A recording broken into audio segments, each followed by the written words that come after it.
Lecture number 9। मोल क्या।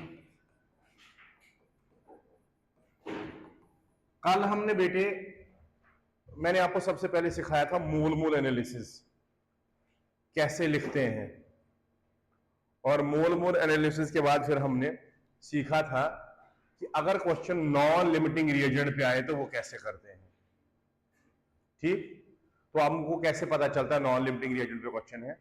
सबसे पहले मैंने कहा था आपको कि सिर्फ एक ही रिएक्टेंट देगा, किसी प्रोडक्ट का पूछ लेगा, चाहे मास वॉल्यूम कुछ भी दे, तो हम मोल एनालिसिस लिख के उसको इक्वेट करेंगे इक्वल टू दैट, जिसका निकालना हो तो आंसर आ जाएगा। मोल्स में पहले कर लेंगे, उसके बाद हम उसको मास में या वॉल्यूम में चेंज कर सकते हैं, कुछ भी कर सकते हैं उसका। ठीक है, फिर उसके बाद हमने देखा था कि अगर दो रिएक्टेंट्स दिए हों और दोनों में से एक रिएक्टेंट का वो दे और एक का पूछे तो भी वो नॉन लिमिटिंग रिएजेंट पे ही क्वेश्चन है।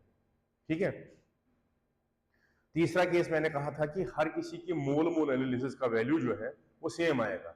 अगर सबकी मोल एनालिसिस का रेशो या जो स्टाइकोमेट्रिक कोएफिशिएंट्स के रेशो हैं और मोल गिवन के रेशोज हैं वो सबके सेम आए रिएक्टेंटों के, तो ऐसी परिस्थिति में नॉन लिमिटिंग रिएजेंट पे क्वेश्चन, उसमें सारे ही रिएक्टेंट्स कंज्यूम हो जाते हैं बराबर, और फिर हम किसी भी एक रिएक्टेंट का मोल एनालिसिस को करते हैं बराबर, जिसका निकालना हो उसके साथ। ये तो सारे केसेस तब थे जब ये पहला केस था कि क्वेश्चन बेस्ड था नॉन लिमिटिंग रिएजेंट पे, और फिर हमने एग्जांपल्स की थी, क्वेश्चंस किए थे बहुत सारे, और उससे हमने फिर जवाब निकाले थे। बेटे दरवाजा पूरा बंद करो, इसमें शेड आ रही है, शेड आ रही है। तो ये हमने पढ़ा था। इसके बाद आज हम करेंगे case second. Case second, limiting reagent. Limiting reagent, limiting reagent क्या होता है? लिमिटिंग रिएजेंट होता है रिएक्टेंट्सों में से वो रिएक्टेंट जिस रिएक्टेंट की क्वांटिटी कम हो ताकि वो खत्म हो जाए, और उसी से हम डिसाइड कर सकते हैं कि कितना कोई भी प्रोडक्ट बना, उसको कहते हैं लिमिटिंग रिएजेंट। जैसे मान लीजिए आपने एक एलपीजी सिलेंडर ले लिया और इसको आपने कहीं पर बड़े से ग्राउंड में जला दिया, एयर के बीच में, बड़ा सा ग्राउंड है, खुली सी जगह है। फाइनली पहले आग लगेगी, धमाका होगा, फाइनली आग बुझ जाएगी। आग क्यों बुझ गई? क्या हवा खत्म हुआ कि एलपीजी सिलेंडर खत्म हुआ? भाई एलपीजी सिलेंडर खत्म हुआ, हवा खत्म होता तो हम भी खत्म हो जाएंगे साथ में, बोनस में। ऐसा नहीं होता ना, यानी कि ये चीज खत्म हो गई तो इसको हम कहेंगे एलआर, लिमिटिंग रिएजेंट। यानी कि लिमिटिंग रिएजेंट होता है रिएक्टेंट्सों में से वो रिएक्टेंट जो खत्म होता है और उसी से डिसाइड होता है कितना प्रोडक्ट बनेगा, क्योंकि वो खत्म हुआ, रिएक्शन स्टॉप हो गई। रिएक्शन स्टॉप हो गई तो उसी से पता चल जाएगा हमारा कितना प्रोडक्ट बनेगा, उसको कहते हैं लिमिटिंग रिएजेंट। ठीक है बेटे, अब लिमिटिंग रिएजेंट पे क्वेश्चन हम करते हैं, उससे आपको बात समझ आ जाएगी क्या मैं कह रहा हूं। एक छोटा हल्का सा सवाल करते हैं, जैसे कह रहा है for a reaction A+2B gives C starting with 5 and 9 mole of A and B, moles of C obtained will be। कहता है A और B मिले इस रिएक्शन में जिसमें A+2B दे रहा है C। A कितना मिला? 5 मोल, B कितना मिला? 9 मोल। कहता है C के मोल्स बताओ कितने बनेंगे। चाहे ये क्वेश्चन लिमिटिंग रिएजेंट का है चाहे नॉन लिमिटिंग रिएजेंट का है, स्टेप्स तो वही रहेंगे। देखो कैसे करेंगे हम, इधर देखो बेटे, जैसे हमने नॉन लिमिटिंग रिएजेंट का क्वेश्चन किया था वैसे इसको भी करेंगे, मगर यहां पर हमें पता चल जाएगा कि ये नॉन लिमिटिंग रिएजेंट का क्वेश्चन नहीं है। वो कैसे पता चल जाएगा अभी आप देखें। सबसे पहले क्या कहा मैंने आपको कल भी, फिर से कह रहा हूं, पहले तो बैलेंस करके रिएक्शन लिख लीजिए। क्योंकि ये ए बी और सी है, ये तो बैलेंस ही माननी पड़ेगी ना, क्योंकि ए तो उस साइड है ही नहीं, बी तो है ही नहीं, ये तो हाइपोथेटिकल रिएक्शन है ना, तो ये हाइपोथेटिकल रिएक्शन है, ये हमें बैलेंस ही माननी है।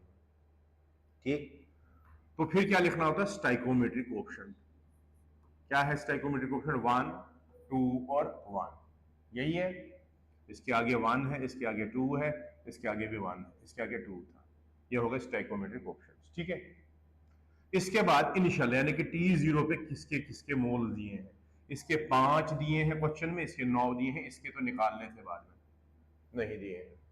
ठीक, इसके बाद क्या होता है, नेक्स्ट स्टेप लिखना होता है मूल मूल एनालिसिस। मूल मूल एनालिसिस कैसे लिखते हैं, मूल मूल analysis, moles of this divide by stoichiometric coefficient, यानी कि 5 डिवाइडेड बाय 1, ये क्या आएगा 9 डिवाइडेड बाय 2, ये आएगा moles of C divided by 1। 5 divided by 1 हो गया 5, 9 डिवाइडेड बाय 2 हो गया 4.5। अब देखो कल तक ये सारे बराबर आ रहे थे रिएक्टेंट में, इसलिए वो नॉन लिमिटिंग रिएजेंट का क्वेश्चन था। यहां पर बराबर नहीं ना आया, जब बराबर नहीं आए उसका मतलब होता है एक कम होगा बाकी ज्यादा होंगे, जो कम होता है इसी को कहते हैं limiting reagent. Therefore B is less than A, so B is LR, limiting reagent. B limiting reagent है तो A क्या हुआ, A is access reagent. Limiting reagent के क्वेश्चन को पता किया हमने, इसके बाद क्या करना होता है, इसके बाद स्नेहा जी लिमिटिंग रिएजेंट का जो डाटा निकला है उसको करना होता है उस चीज के बराबर जो हमने निकालना है। निकालना हमें C है, उसको इसके बराबर कर देंगे, यानी कि 4.5 is equal two moles of C by 1, तो मोल्स ऑफ C कितना है 4.5, ये हुआ हमारा आंसर। वरना नॉर्मली अगर हमें नहीं पता हो कि लिमिटिंग रिएजेंट का क्वेश्चन है तो हम कहेंगे एक के साथ ये 2 बना, तो 1 2 और 1 की स्टोइकोमेट्री है, एक के साथ ही 1 बनेगा, ये 5 है, 5 के साथ 5 ही बनता है, मगर ऐसा नहीं होता है। मोल मोल एनालिसिस से करें या यूनिटरी मेथड से करें, मगर मोल मोल एनालिसिस थोड़ा सा सिंपल रह जाएगा आपके लिए, क्योंकि इसमें आपको सोचने समझने की आवश्यकता नहीं चाहिए। इसमें सीधा ही मोल मोल एनालिसिस लिखा, उससे पता चल जाएगा कौन सा कम है, लिमिटिंग रिएजेंट, उसको इक्वेट किया, आंसर आ जाता है। इसमें ज्यादा टेंशन लेने वाली बात नहीं होती। समझ आई मेरी बात, क्लियर? अब जरा 2-3 क्वेश्चंस करते हैं, फिर आपको मजा आना शुरू हो जाएगा इसमें। देखो जरा बेटे, सपोज सवाल ऐसा दिया है, 30 gram of magnesium combine with 30 gram oxygen, then mass of magnesium oxide formed will be। सबसे पहले मोल कॉन्सेप्ट एंड स्टाइकोमेट्री का क्वेश्चन है ये, क्योंकि कुछ दिया है और कुछ बनना है, वो देखना है कितना बना है, यही है ना क्वेश्चन। तो ये mole concept in chemical reaction हुआ। इसमें सबसे पहले मैंने क्या सिखाया आपको, सबसे पहले तो आपको इसमें बैलेंस करके केमिकल इक्वेशन लिखनी पड़ेगी। वो कैसे है, कहता है मैग्नीशियम मिला ऑक्सीजन के साथ और वो बना मैग्नीशियम ऑक्साइड, ये बैलेंस हो गई। ठीक, ये बैलेंस हो गई। अब सबसे पहले स्टाइकोमेट्रिक ऑप्शन क्या लिखेंगे, 2 1 2, यही हुआ, हाँ या ना बोले, 2 1 2 यही हुआ। अब T0 पे मोल्स, हमें तो मास दिया है तो मोल्स निकाल लेंगे।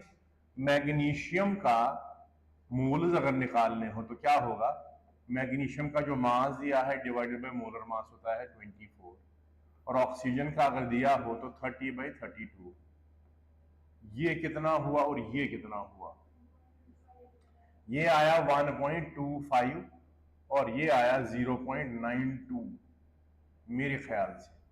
ठीक, तो T0 पर ये है 1.25 और ये है 0.92, ये तो हमने निकालना है। ठीक, यही हुआ, मोल में चेंज कर दिया। अब मोल मोल एनालिसिस, या जिससे हम लिमिटिंग रिएजेंट देखें, क्या ये mole mole analysis 1.25 divided by 2, 0.92 divided by 1, moles of MgO divided by 2, इनको इक्वेट ना करें मोल मोल एनालिसिस में इस टाइम ना, जब हम कर रहे हैं लिमिटिंग रिएजेंट का। देखो ये सीधा ही दिख रहा ही काम है, क्योंकि 1.25 को 2 से डिवाइड करेंगे तो काम ही हो जाएगा ना, ये तो 1 से कुछ नहीं फर्क पड़ेगा, इसलिए ये काम है। तो Mg क्या है, Lr, O2 क्या है, Er। अब सॉल्व करने के लिए क्या करना होता है, Lr को इक्वेट करना होता है जिसके साथ निकालना है, ये इक्वेट कर देंगे, यानी कि 1.25 divided by 2 is equal two moles of magnesium oxide divided by 2, 2 और 2 कट गया, मोल्स ऑफ मैग्नीशियम ऑक्साइड कितना आया, वो आया 1.25। हमें तो मास चाहिए, मास ऑफ मैग्नीशियम ऑक्साइड किसके बराबर हुआ, वो हुआ number of moles into molar mass. Molar mass of magnesium oxide कितना है, मैग्नीशियम का 24 प्लस 16 होता है 40 इंटू 40, यह जब करेंगे हो गया 50 ग्राम आंसर, यानी कि मैग्नीशियम ऑक्साइड 50 ग्राम बना। ठीक,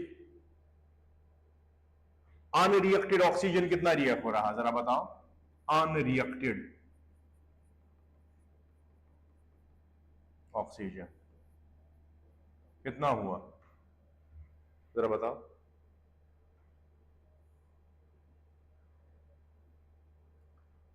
टोटल कितना था भाई, 30 ग्राम, ये 30 ग्राम, ये 60 था भाई, ये तो पूरा खत्म हो गया होगा 30 ग्राम, क्योंकि लिमिटिंग रिएजेंट था। ये भी इसी ग्राम खत्म हुआ ना, क्योंकि 50 ही तो बना, यानी कि अनरिएक्टेड ऑक्सीजन होगा 60 में से 50 उतारिए, 10 ग्राम आंसर हो गया। बेसिकली जब ये क्वेश्चन AIEEE नामक एक एग्जाम था आया था, तब ये पूछा था उसने कि मास ऑफ अनरिएक्टेड मटेरियल कितना था और मास ऑफ प्रोडक्ट कितना था, तो 10 ग्राम अनरिएक्टेड था ऑक्सीजन और 50 ग्राम वो बना था। ये तो हो गए मोल्स यूज्ड। अगर ये पूछता मोल्स कितने यूज हुए इसका, या मास कितना यूज हुआ इसका, तो हम मोल्स निकाल लेते इसके, ठीक, और फिर उस मोल्स निकाल लेते और उसको मास में कन्वर्ट कर लेते, यहां से इस रिलेशन से। समझ आई मेरी बात। एक और क्वेश्चन देखें जरा, सपोज ऐसे क्वेश्चन, है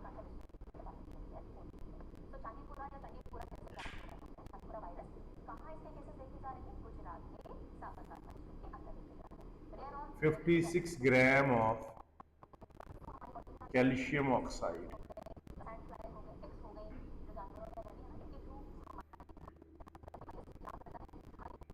react with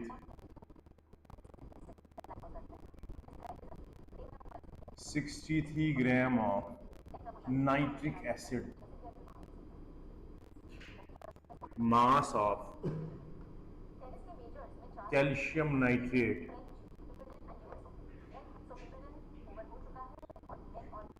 formed will be।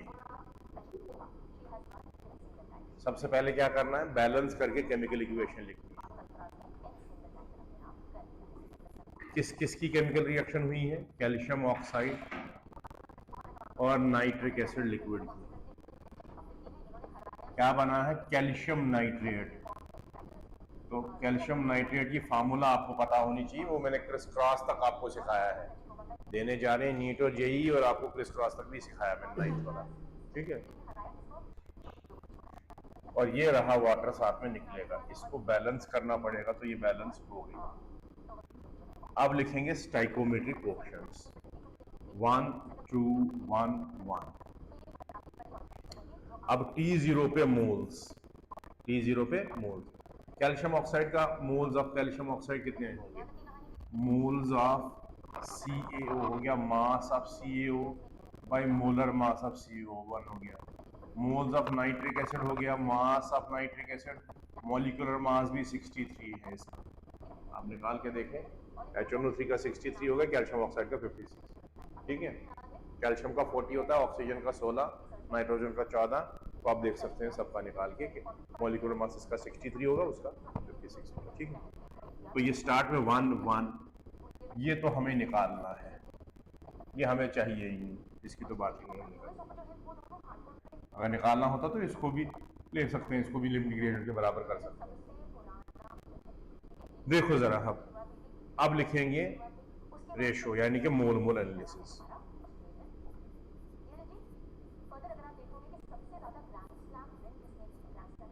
एक बाई एक एक बाई 2.5 मोल्स ऑफ CaO,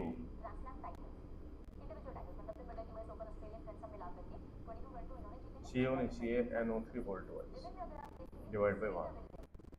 अब ये तो पता चल गया लिमिटिंग रिएजेंट है nitric acid, Lr HNO3, access reagent calcium oxide.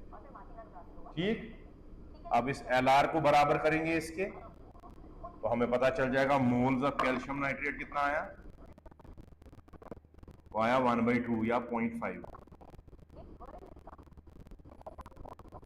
तो मास कितना आया, कैल्शियम नाइट्रेट का मॉलिक्यूलर मास कितना होता है, 164 ग्राम। कैसे पता चला आपको, कैल्शियम नाइट्रेट है भाई, इसका हो गया 40 प्लस ये 2 इंटू नाइट्रोजन का 14 प्लस 3 इंटू 16, ऐसे या 40 प्लस 2 इंटू 48 प्लस 14 कितना हुआ, 62। ये हो गया 40 प्लस 62, दो ये हो गया 164, वही लिखा था। ठीक, तो 164 तो निकालना ही जाएगा।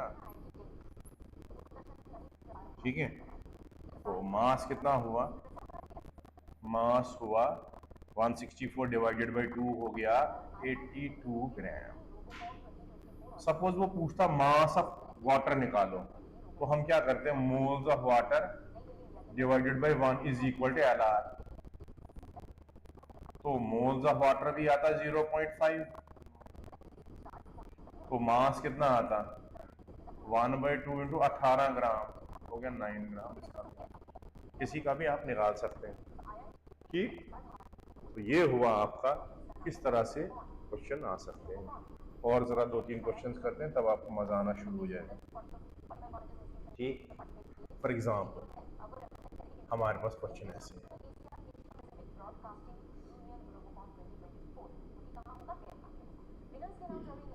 0.5 mole of barium chloride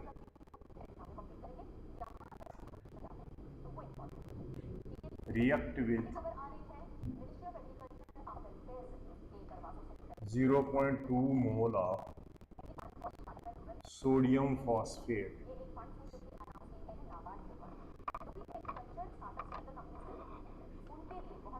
then moles of barium phosphate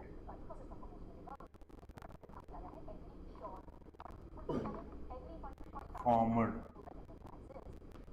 will be।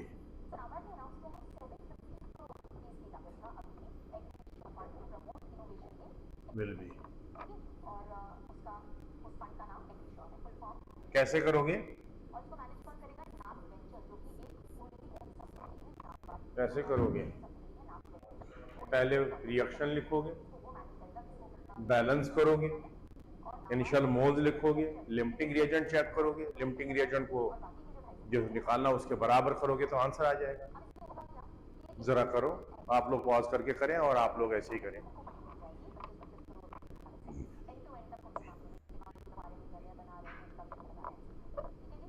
मैं कर देता हूँ। अब बेरियम क्लोराइड की आपको फार्मूला पता होनी चाहिए और सोडियम फॉस्फेट की भी आपको फार्मूला पता होनी चाहिए। ये जब मिला बेरियम फॉस्फेट बना, वो भी आपको फार्मूला पता होनी चाहिए और सोडियम क्लोराइड बच जाएगा। मेरे ख्याल से अगर आप सहमत हों तो ये ऐसे बना, ठीक, बैलेंस हो गई। तो एस सी क्या आया यहाँ पर, एस सी आया 3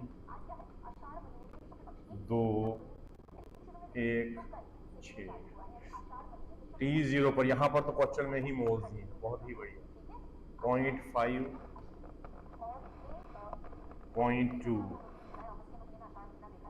निकालना है।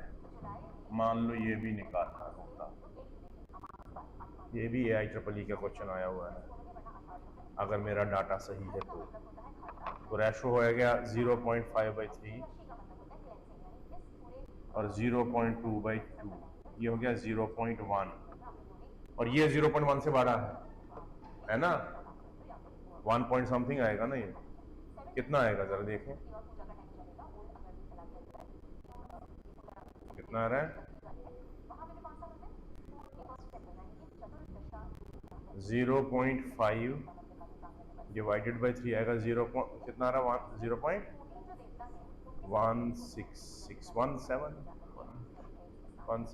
चलो जी, ये कम है तो ये क्या हुआ फिर, यानी कि Na3PO4 क्या हुआ बेटे, LR हुआ।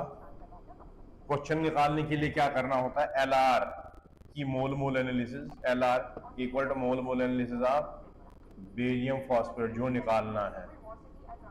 तो मोल्स ऑफ बेरियम फॉस्फेट कितना आया, 0.1 आंसर बिल्कुल सही है। ये यही एग्जैक्ट क्वेश्चन आया हुआ है, AIEEE नामक एक एग्जाम हुआ करता था, उसमें ये आया है। आप PYQs में देख सकते हैं इसको, ठीक, डाटा भी सही है। समझ आई मेरी बात, इस तरह से हमें लिमिटिंग रिएजेंट का क्वेश्चन करना होता है, ठीक है। और करते हैं जरा, एक सवाल लिख लेता हूं मैं। 9 मोल each of A, B and C combined to form AB2C3, then moles of AB2C3 formed will be,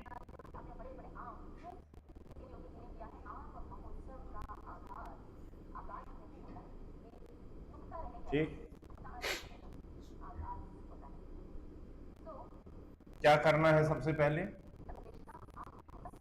पहले भैया जी इधर देखकर स्माइल करें और ध्यान से सुने। पहले तो हमने बैलेंस करके एक रिएक्शन लिखनी है। A प्लस बी प्लस सी दे रहा है AB2C3, यही है, हाँ या ना बोले स्नेहलता, स्नेहलता, ये स्नेहलता, आरजू जी इधर देखिए ध्यान से, ये 2 आ गया, ये 3 आ गया, बैलेंस हो गई, क्लियर बेटे। SC लिखेंगे 1 2 3 1, T0 पे मोल्स लिखेंगे क्या है 999, पता नहीं ये तो निकालना है। तो रेशो 9/1, 9/2, 9/3, सबसे छोटा ये 3, ये 4.5 और ये 9, तो ये C हो गया क्या, LR। ये दोनों क्या हो गए, ये दोनों हो गए एक्सेस रिएजेंट्स, ठीक है, हाँ या ना। इसके बाद LR को इसके बराबर कर दो, moles of AB2C3/1 stoichiometric coefficient is equal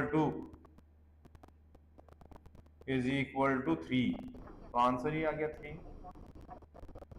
8B2C3 is equal to 3। समझ आई मेरी बात? क्लियर हुआ? अब देखो जरा बेटे, और दो तीन बातें सुनो। चाहे क्वेश्चन लिमिटिंग रिएजेंट का हो चाहे नॉन लिमिटिंग रिएजेंट का, कुछ लैंग्वेजेस वो लिखता है, मतलब कुछ बातें वो कहता है, जैसे ऐसे क्वेश्चन कहेगा। मैं क्वेश्चन लिखता हूँ एक, फिर ये पहचानना है हमने ये लिमिटिंग रिएजेंट का है कि नॉन लिमिटिंग रिएजेंट का है, वो पहचानने के बाद हम सवाल का जवाब करेंगे। देखो कई बार क्वेश्चन क्या आता है, क्वेश्चन लिख लेता हूं मैं।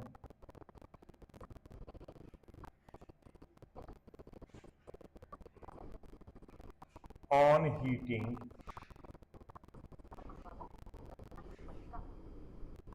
(245 grams of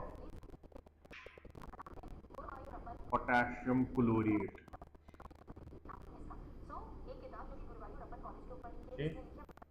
percentage loss and percentage residue will be,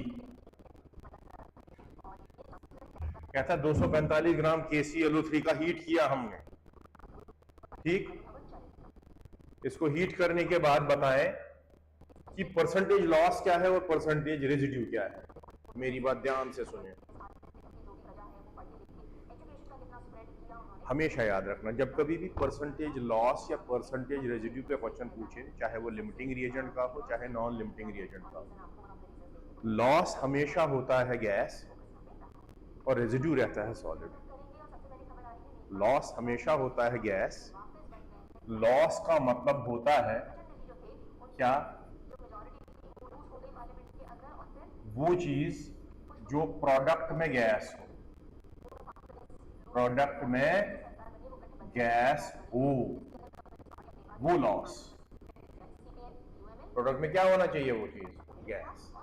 और रेजिड्यू किसको बोलते हैं, रेजिड्यू बोलते हैं प्रोडक्ट में जो सॉलिड बचे, प्रोडक्ट में जो सॉलिड बचे, बच गया हो। क्लियर? देखो जरा ध्यान से, कहता है पोटेशियम क्लोराइड को हमने हीट किया, हा, सीधा पता चला मीठी बात, क्या ये तो एक ही रिएक्टेंट है। जब एक ही रिएक्टेंट हो तो सवाल कौन सा होता है, नॉन लिमिटिंग रिएजेंट वाला।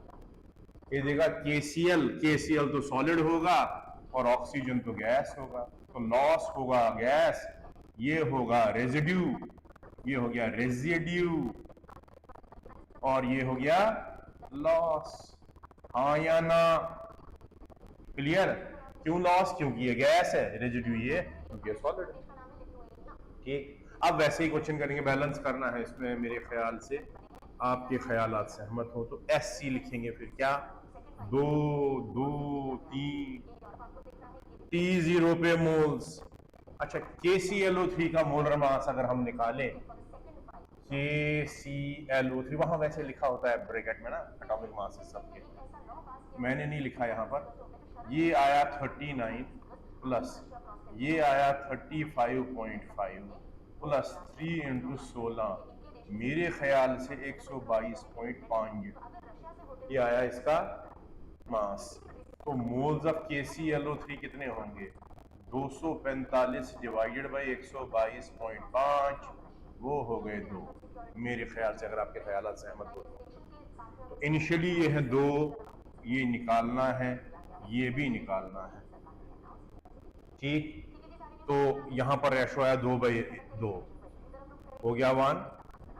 तो इस 1 को इसके बराबर और इसके बराबर, इसका रेशो क्या आया, मोल एनालिसिस की क्या है, moles of KCl/2 moles of O2/3, सबको बराबर कर देते हैं, यानी कि मोल्स ऑफ KCl क्या आ गए, 2 इंटू 1, मोल्स ऑफ KCl आ गए 2। तो मास कितना आया, मास कितना आया, 2 इंटू 39 प्लस 35.5, ये कितना ग्राम हुआ, टोटल कितना हुआ, 74, टोटल मल्टीप्लाई 2 करके 74.5 इंटू 2, मेरे ख्याल से 149 हो गया। ग्राम, तो परसेंटेज रेजिड्यू क्या हुआ? 139 ग्राम बच गया। कितने में से? स्टार्ट में था 245 इंटू 100, कितना हुआ रे? कितना हुआ? हाथ जल्दी चलाओ बेटे। 243 परसेंटेज, 243। ये तो जबरदस्त बात आ गई। साइंटिस्ट ढूंढ रहे हैं एक का को, ताकि इसके ब्रेन का शोध किया जाए कि किस प्रकार का ब्रेन है। ये नासा जाना पड़ेगा इसको। हाँ, कितना है? 60 पॉइंट। ये लो जी। अच्छा, हमें अब निकालना ना परसेंटेज लॉस भी। Moles of O2 by 3 is equal to 1, वो भी उसके बराबर। मोल्स ऑफ O2 कितने हो गए? 3। मास ऑफ O2 कितना हुआ? 3 इंटू 32, मेरे ख्याल से 96 ग्राम। परसेंटेज लॉस क्या हुआ? 96 ग्राम लॉस हुआ 245 में से। या तो हम 100 में से इसको माइनस कर लेते, 39.2 आ जाता। एक ही बात थी।